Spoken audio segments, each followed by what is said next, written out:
Welcome to Catholic Culture Audiobooks, part of the Catholic Culture Podcast Network and a production of CatholicCulture.org. Visit our website for Catholic news, incisive commentary, and a treasure trove of other Catholic resources, or sign up for one of our email newsletters at CatholicCulture.org/newsletters. Today's reading, War and Murder, by Elizabeth Anscombe, narrated by James T. Majewski.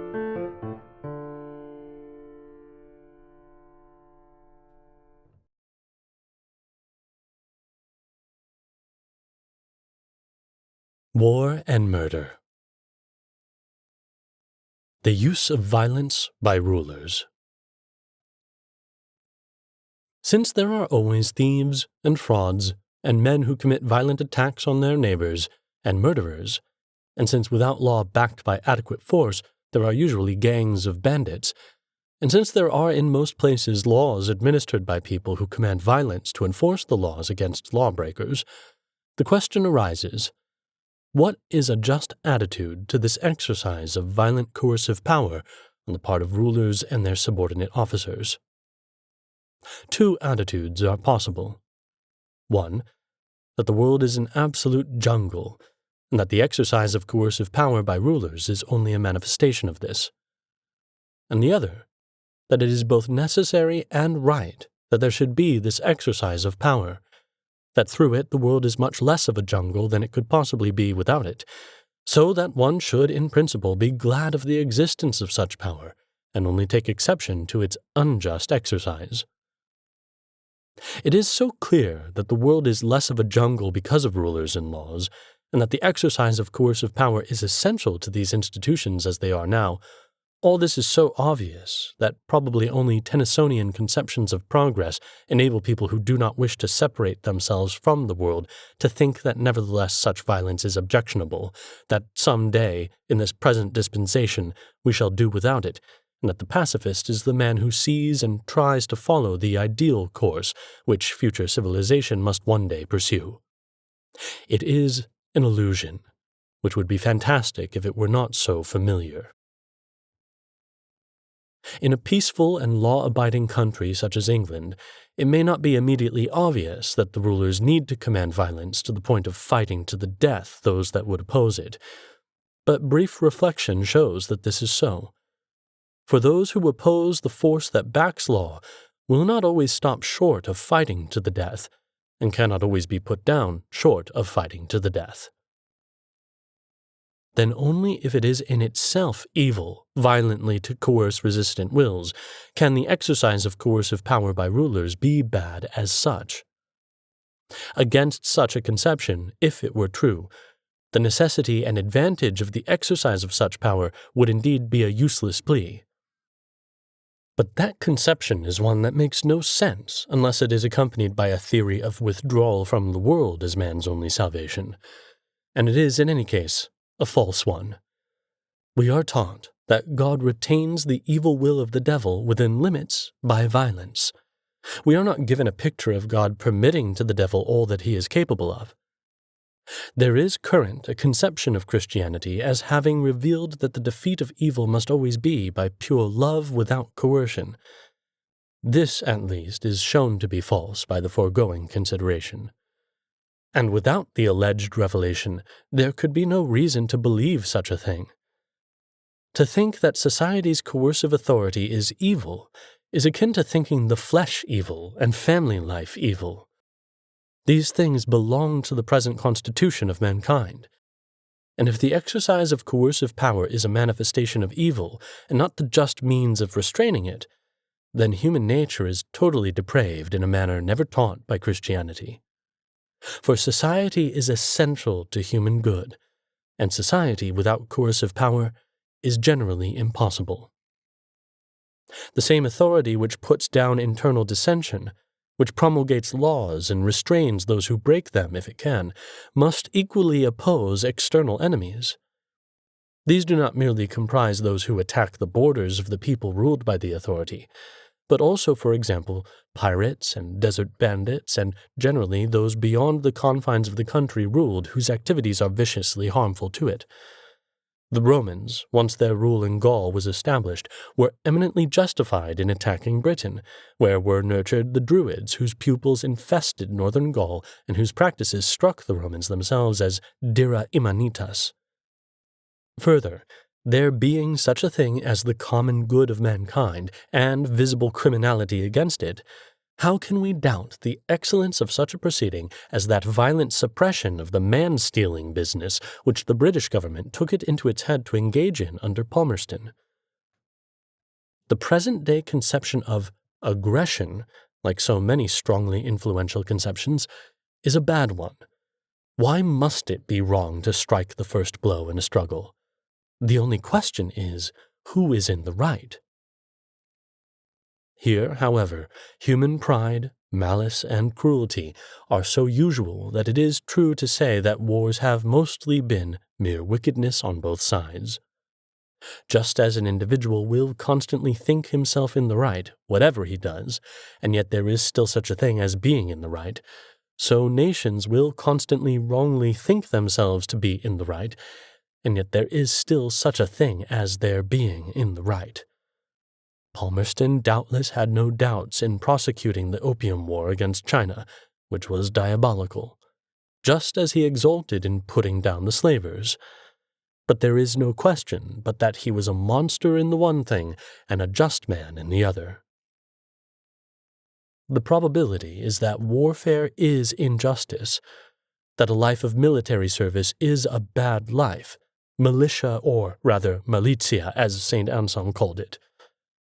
This probability is greater than the probability which also exists that membership of a police force will involve malice, because of the character of warfare. The extraordinary occasions it offers for viciously unjust proceedings on the part of military commanders and warring governments, which at the time attract praise and not blame from their people. It is equally the case that the life of a ruler is usually a vicious life, but that does not show that ruling is as such a vicious activity. The principal wickedness which is a temptation to those engaged in warfare is the killing of the innocent, which may often be done with impunity and even to the glory of those who do it. In many places and times it has been taken for granted as a natural part of waging war. The commander, and especially the conqueror, massacres people by the thousand, either because this is part of his glory, or as a terrorizing measure, or as part of his tactics. Innocence and the right to kill intentionally. It is necessary to dwell on the notion of non-innocence here employed. Innocence is a legal notion, but here the accused is not pronounced guilty under an existing code of law, under which he has been tried by an impartial judge and therefore made the target of attack.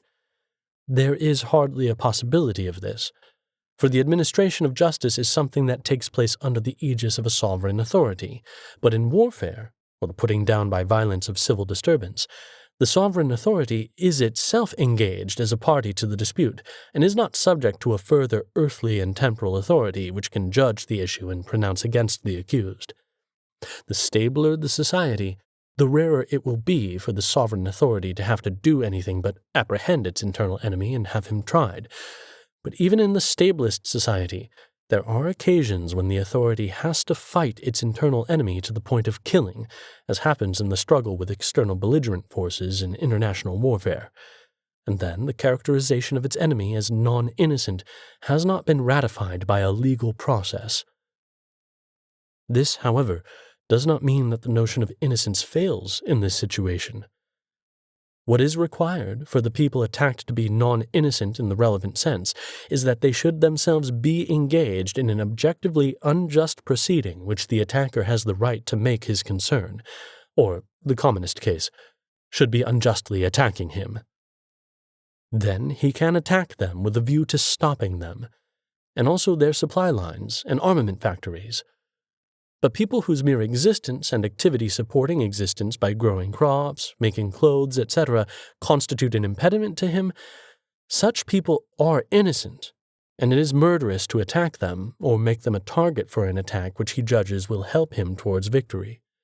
For murder is the deliberate killing of the innocent, whether for its own sake or as a means to some further end. The right to attack with a view to killing is something that belongs only to rulers and those whom they command to do it. I have argued that it does belong to rulers precisely because of that threat of violent coercion exercised by those in authority, which is essential to the existence of human societies. It ought not to be pretended that rulers and their subordinates do not choose the killing of their enemies as a means, when it has come to fighting in which they are determined to win and their enemies resist to the point of killing. This holds even in internal disturbances. When a private man struggles with an enemy, he has no right to aim to kill him, unless in the circumstances of the attack on him he can be considered as endowed with the authority of the law and the struggle comes to that point. By a private man, I mean a man in a society. I am not speaking of men on their own, without government, in remote places, for such men are neither public servants nor private. The plea of self-defense, or the defense of someone else, made by a private man who has killed someone else, must in conscience, even if not in law, be a plea that the death of the other was not intended, but was a side effect of the measures taken to ward off the attack. To shoot to kill, to set lethal man-traps, or, say, to lay poison for someone from whom one's life is in danger, are forbidden. The deliberate choice of inflicting death in a struggle is the right only of ruling authorities and their subordinates. In saying that a private man may not choose to kill, we are touching on the principle of double effect. The denial of this has been the corruption of non-Catholic thought, and its abuse the corruption of Catholic thought. Both have disastrous consequences, which we shall see. This principle is not accepted in English law. The law is said to allow no distinction between the foreseen and the intended consequences of an action. Thus, if I push a man over a cliff when he is menacing my life, his death is considered as intended by me, but the intention to be justifiable for the sake of self-defense. Yet the lawyers would hardly find the laying of poison tolerable as an act of self-defense, but only killing by a violent action in a moment of violence. Christian moral theologians have taught that even here one may not seek the death of the assailant, but may, in default of other ways of self-defense, use such violence as will in fact result in his death. The distinction is evidently a fine one in some cases. What, it may be asked, can the intention be, if it can be said to be absent in this case, except a mere wish or desire? And yet in other cases the distinction is very clear. If I go to prison rather than perform some action, no reasonable person will call the incidental consequences of my refusal, the loss of my job, for example, intentional, just because I knew they must happen. And in the case of the administration of a pain-relieving drug in mortal illness, where the doctor knows the drug may very well kill the patient if the illness does not do so first, the distinction is evident. The lack of it has led an English judge to talk nonsense about the administration of the drugs not having really been the cause of death in such a case, even though a post-mortem shows it was. For everyone understands that it is a very different thing so to administer a drug and to administer it with the intention of killing. However, the principle of double effect has more important applications in warfare, and I shall return to it later. The influence of pacifism. Pacifism has existed as a considerable movement in English-speaking countries ever since the First World War. I take the doctrine of pacifism to be that it is eo ipso wrong to fight in wars, not the doctrine that it is wrong to be compelled to, or that any man or some men may refuse. And I think it false for the reasons that I have given. But I now want to consider the very remarkable effects it has had, for I believe its influence to have been enormous, far exceeding its influence on its own adherents. We should note first that pacifism has as its background conscription and enforced military service for all men. Without conscription, pacifism is a private opinion that will keep those who hold it out of armies which they are in any case not obliged to join. Now, universal conscription, except for the most extraordinary reasons, in other words, as a regular habit among most nations, is such a horrid evil that the refusal of it automatically commands a certain amount of respect and sympathy. We are not here concerned with the pacifism of some peculiar sect, which in any case draws apart from the world to a certain extent, but with a pacifism of people in the world who do not want to be withdrawn from it. For some of these, pacifism is prevented from being a merely theoretical attitude because they are liable to, and so are prepared to resist, conscription, or are able directly to affect the attitude of some who are so liable. A powerful ingredient in this pacifism is the prevailing image of Christianity. This image commands a sentimental respect among people who have no belief in Christianity, that is to say, in Christian dogmas, yet do have a certain belief in an ideal which they conceive to be part of true Christianity. It is therefore important to understand this image of Christianity and to know how false it is. Such understanding is relevant not merely to those who wish to believe Christianity, but to all who, without the least wish to believe, are yet profoundly influenced by this image of it. According to this image, Christianity is an ideal and beautiful religion, impracticable except for a few rare characters. It preaches a God of love whom there is no reason to fear. It marks an escape from the conception presented in the Old Testament of a vindictive and jealous God who will terribly punish his enemies. The Christian God is a roi fainéant, whose only triumph is in the cross. His appeal is to goodness and unselfishness, and to follow him is to act according to the Sermon on the Mount, to turn the other cheek, and to offer no resistance to evil. In this account, some of the evangelical counsels are chosen as containing the whole of Christian ethics. That is, they are made into precepts. Only some of them. It is not likely that someone who deduces the duty of pacifism from the Sermon on the Mount and the rebuke to Peter will agree to take "give to him that asks of you" equally as a universally binding precept. The turning of counsels into precepts results in high-sounding principles. Principles that are mistakenly high and strict are a trap. They may easily lead in the end, directly or indirectly, to the justification of monstrous things. Thus, if the evangelical counsel about poverty were turned into a precept forbidding property owning, people would pay lip service to it as the ideal, while in practice they went in for swindling. Absolute honesty, it would be said. I can respect that. But of course that means having no property, and while I respect those who follow that course, I have to compromise with the sordid world myself. If then one must compromise with evil by owning property and engaging in trade, then the amount of swindling one does will depend on conscience. This imaginary case is paralleled by what is so commonly said. Absolute pacifism is an ideal. Unable to follow that, and committed to compromise with evil, one must go the whole hog and wage war à outrance. The truth about Christianity is that it is a severe and practicable religion, not a beautifully ideal but impracticable one. Its moral precepts, except for the stricter laws about marriage that Christ enacted, abrogating some of the permissions of the Old Law, are those of the Old Testament, and its God is the God of Israel. It is ignorance of the New Testament that hides this from people. It is characteristic of pacifism to denigrate the Old Testament and exalt the New, something quite contrary to the teaching of the New Testament itself, which always looks back to and leans upon the Old. How typical it is that the words of Christ, "You have heard it said, an eye for an eye and a tooth for a tooth, but I say to you," are taken as a repudiation of the ethic of the Old Testament. People seldom look up the occurrence of this phrase in the juridical code of the Old Testament, where it belongs, and is the admirable principle of law for the punishment of certain crimes, such as procuring the wrongful punishment of another by perjury. People often enough now cite the phrase to justify private revenge. No doubt this was as often heard said when Christ spoke of it. But no justification for this exists in the personal ethic taught by the Old Testament.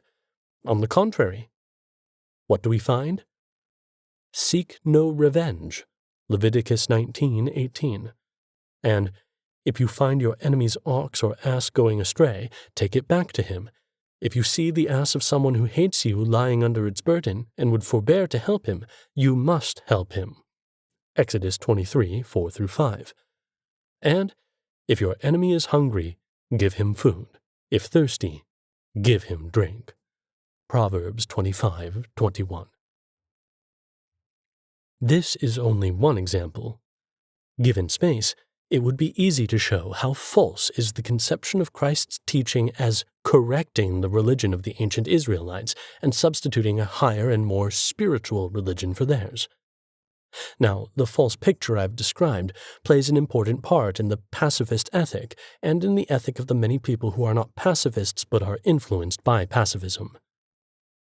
To extract a pacifist doctrine, in other words, a condemnation of the use of force by the ruling authorities and of soldiering as a profession, from the evangelical counsels and the rebuke to Peter, is to disregard what else is in the New Testament. It is to forget St. John's direction to soldiers, "Do not blackmail people, be content with your pay," and Christ's commendation of the centurion, who compared his authority over his men to Christ's. On a pacifist view, this must be much as if a madam in a brothel had said, "I know what authority is, I tell this girl to do this and she does it," and Christ had commended her faith. A centurion was the first Gentile to be baptized. There is no suggestion in the New Testament that soldiering was regarded as incompatible with Christianity.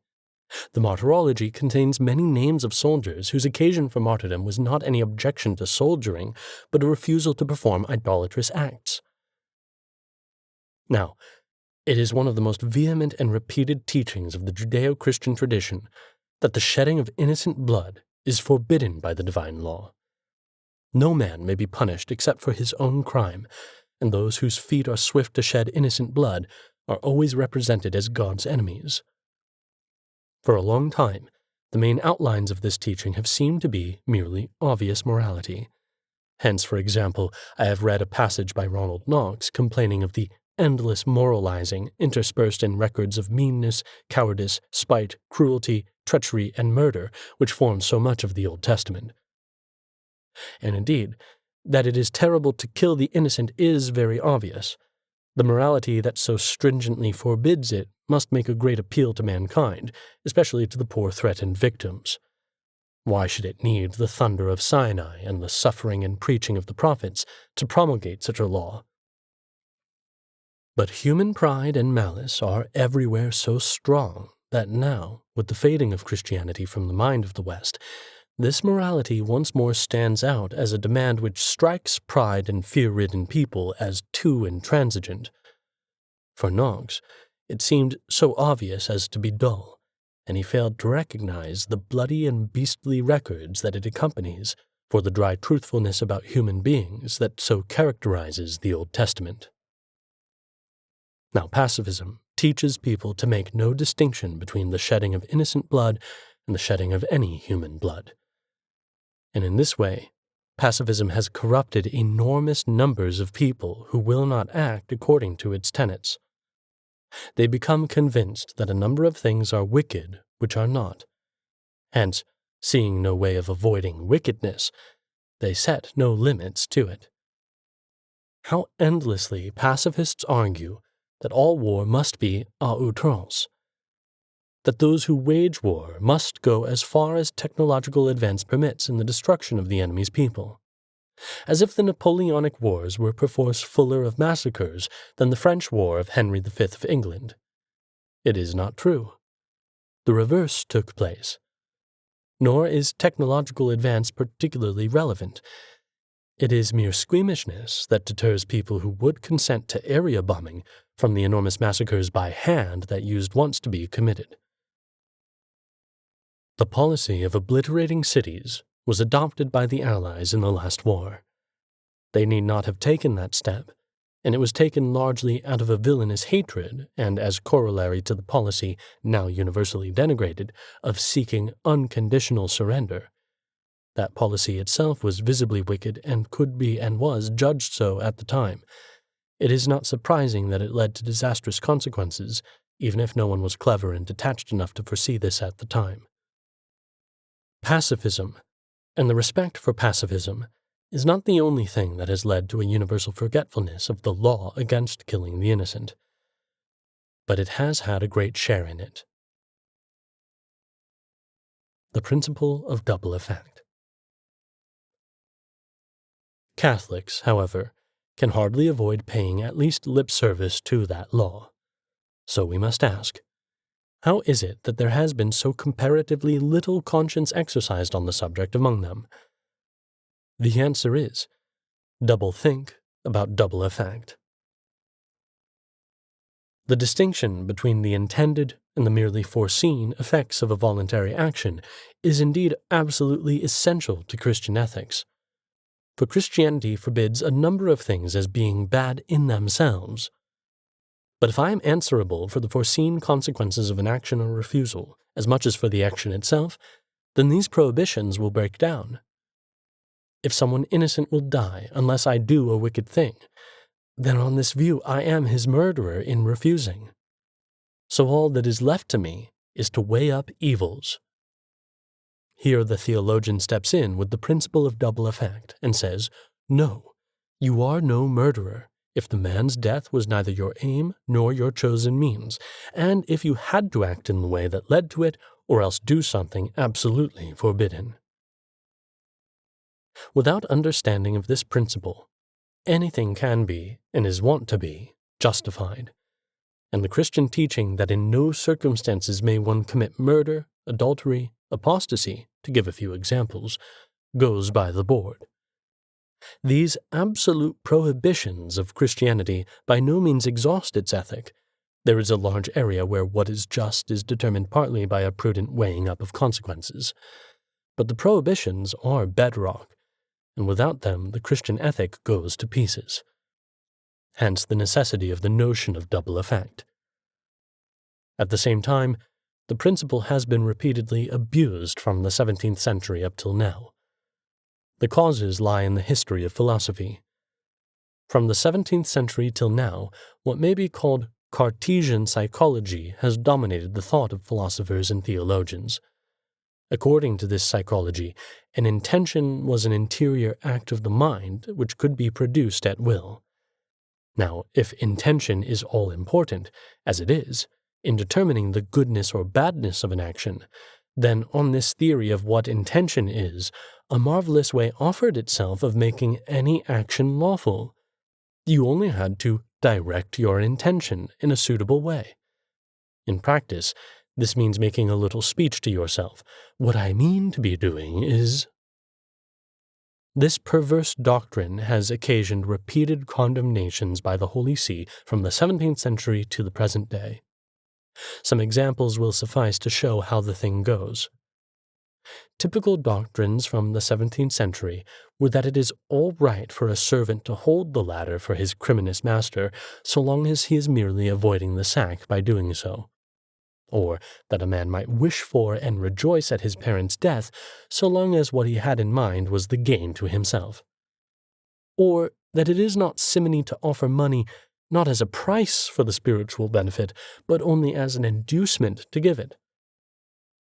A condemned doctrine from the present day is that the practice of coitus reservatus is permissible. Such a doctrine could only arise in connection with that direction of intention which sets everything right no matter what one does. A man makes a practice of withdrawing, telling himself that he intends not to ejaculate. Of course, if that is his practice, he usually does so, but then the event is accidental and praeter intentionem. It is, in short, a case of double effect. This same doctrine is used to prevent any doubts about the obliteration bombing of a city. The devout Catholic bomber secures by a direction of intention that any shedding of innocent blood that occurs is accidental. I know a Catholic boy who was puzzled at being told by his schoolmaster that it was an accident that the people of Hiroshima and Nagasaki were there to be killed. In fact, however absurd it seems, such thoughts are common among priests who know that they are forbidden by the divine law to justify the direct killing of the innocent. It is nonsense to pretend that you do not intend to do what is the means you take to your chosen end. Otherwise, there is absolutely no substance to the Pauline teaching that we may not do evil that good may come. There are a number of sophistical arguments often or sometimes used on these topics which need answering. Where do you draw the line? As Dr. Johnson said, the fact of twilight does not mean you cannot tell day from night.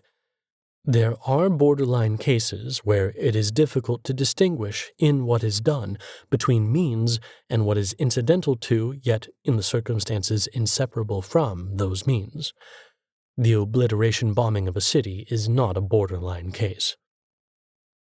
Well, the old conditions for a just war are irrelevant to the conditions of modern warfare, so that must be condemned out of hand. People who say this always envisage only major wars between the great powers, which powers are indeed now in blood stepped in so far that it is unimaginable for there to be a war between them which is not a set of enormous massacres of civil populations. But these are not the only wars. Why is Finland so far free? At least partly because of the posture of military preparedness which, considering the character of the country, would have made subjugating the Finns a difficult and unrewarding task.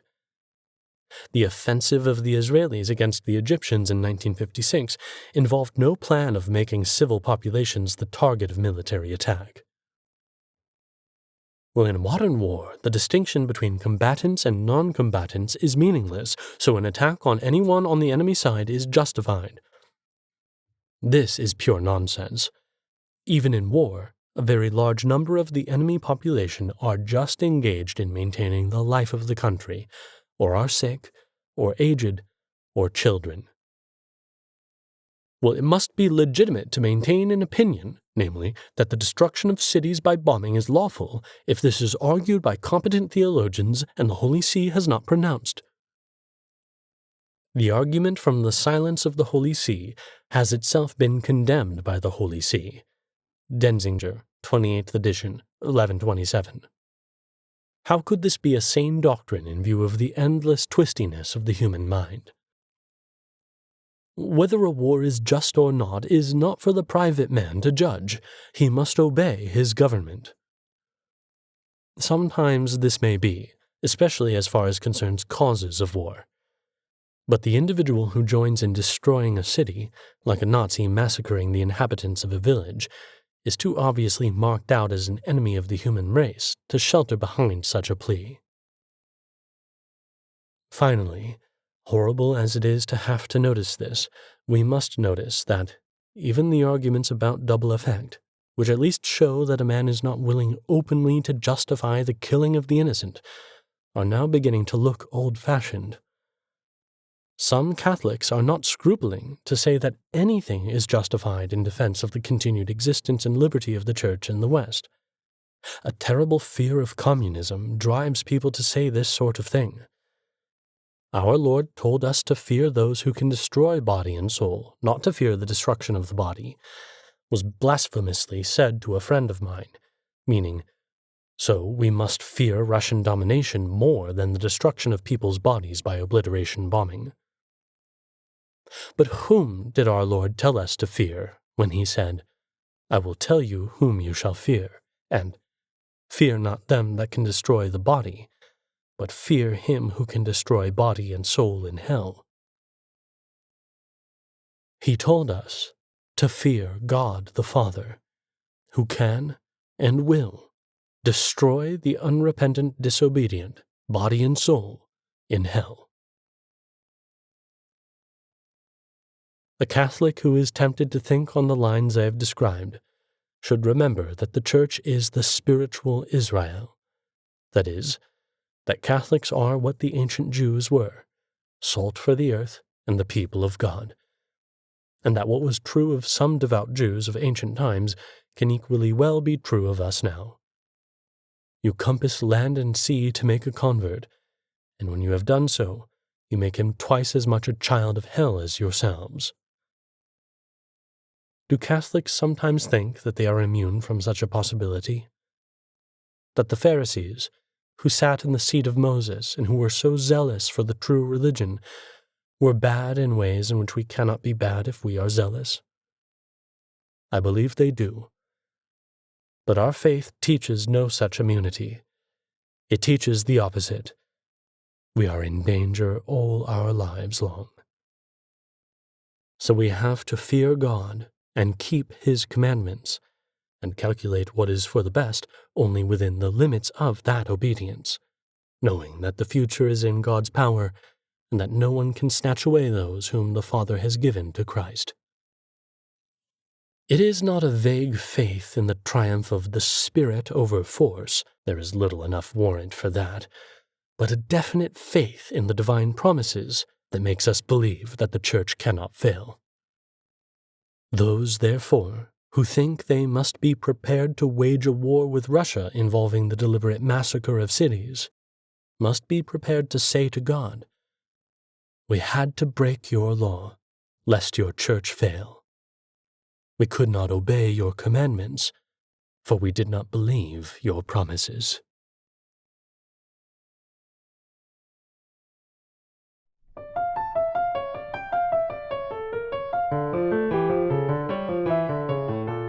This has been War and Murder by Elizabeth Anscombe, narrated by James T. Majewski.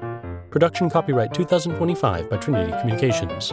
This podcast is a production of CatholicCulture.org. Check out our other podcasts, including Way of the Fathers, a church history podcast hosted by Jim Papandrea, Criteria, the Catholic Film Podcast, featuring deep analysis of great films from a Catholic perspective, and the Catholic Culture Podcast, an interview show exploring Catholic arts, culture, and issues. You'll find all of this and more at CatholicCulture.org.